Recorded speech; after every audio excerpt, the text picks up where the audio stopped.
সেই নারীকে আল্লাহ তাআলা বড্ড ভালোবাসেন যে নারীর মাঝে সবরের গুণ আছে, ধৈর্যের গুণ আছে। এবং আমি বাস্তবতা থেকে বলছি এবং বাস্তবিক অবজারভেশন থেকে বলছি, কিছু ক্ষেত্রে পুরুষের চাইতে নারীর ধৈর্য অনেক বেশি। বিশেষ করে বাংলাদেশে ম্যাক্সিমাম ফ্যামিলি, ম্যাক্সিমাম সংসার টিকে আছে পুরুষের ধৈর্যের জন্য নয়, নারীর ধৈর্যের জন্য।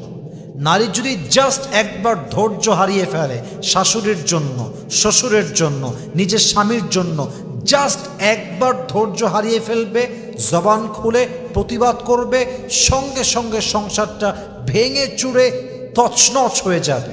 নারী জাস্ট তার ধৈর্যের পরিচয় দিয়ে হাজার গালি খেয়ে, হাজার জুলুমের শিকার হয়ে, হাজার হাজার অধিকারকে মাটির নিচে চাপা দিয়ে নারী জাস্ট সবরের শক্তি নিয়ে বেঁচে আছে বিধায় সংসারটা টিকে আছে।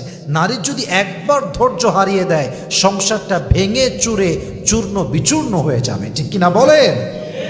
অতএব সেই নারী, যেই নারী আল্লাহর দিকে তাকিয়ে ধৈর্য ধারণ করে, আল্লাহর দিকে তাকিয়ে গালি সহ্য করে, আল্লাহর দিকে তাকিয়ে সমস্ত সিচুয়েশনকে ফেস করে, এই ধৈর্যশীল নারীকে পছন্দ করে একজন, তিনি কে?